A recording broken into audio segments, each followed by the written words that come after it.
this is Cheryl from Northern California, and today is lesson 46 of the University of Success by Og Mandino.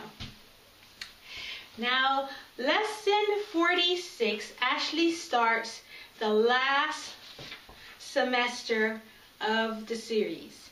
So, semester 10 has a quote.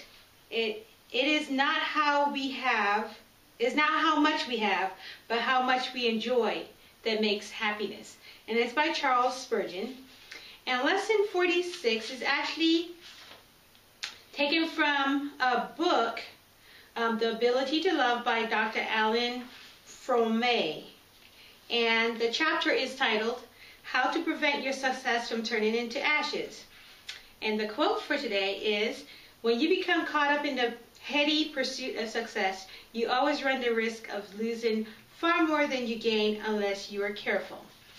Now, this particular lesson starts out telling about 1929.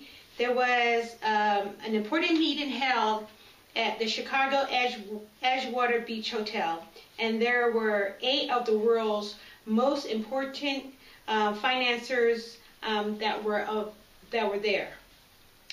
Out of the 8 that were there, there was the president of the largest steel company, the president of the largest utility company, the president of the largest gas company, the president of the New York Stock Exchange, a member of the United States Cabinet, the greatest speculator on Wall Street, the chairman of the world's greatest monopoly, and the president of the Bank for International Settlements.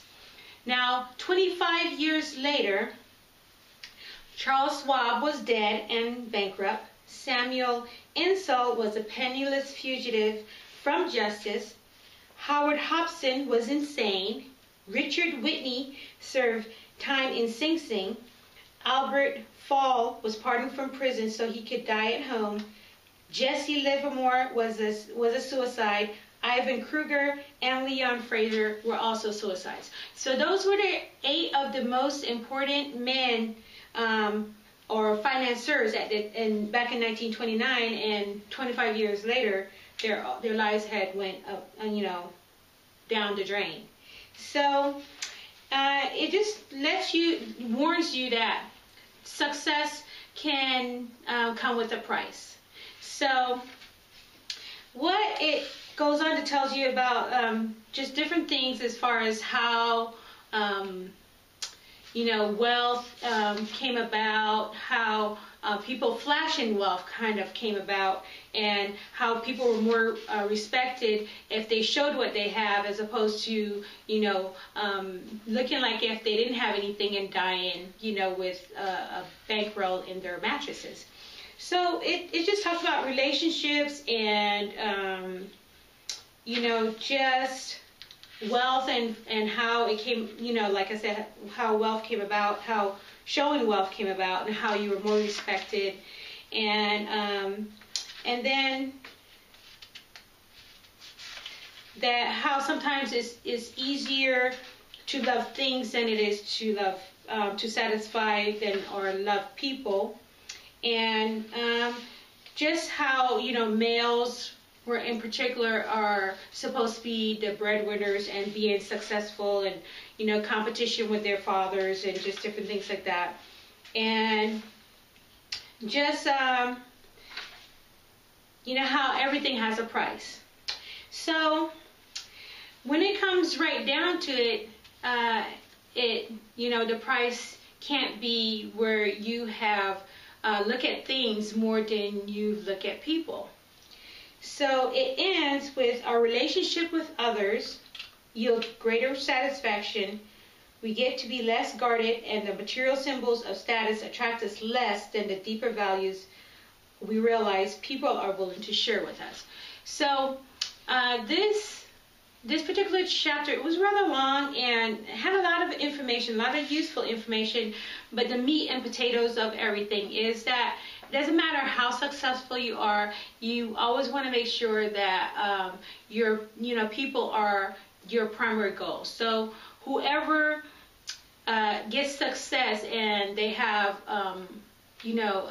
people that are behind them, then they have more or better success, and they're able to live more comfortably with themselves. I often think about this as I was reading. I was thinking about, my team leader.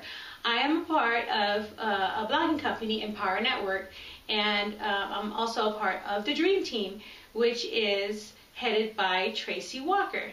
Now, Tracy Walker is the epitome of team, and she has where everyone, feels very much a part of, the team and the spirit, the whole culture of the team. And as a result of that, the Dream Team is one of the strongest, teams in the Empower Network. When we go to events, there are people that are always looking to see what we're doing, and we're always hanging out together and just different things. So that is actually the conclusion of lesson 46. So, as I've told you in the past, I'm your online guide, and if you would like to be a part of this culture, if you'd like to be part of the Dream Team, and to find out how you can be successful and still not leave people behind, then click on the link below, and I'll see you on the inside.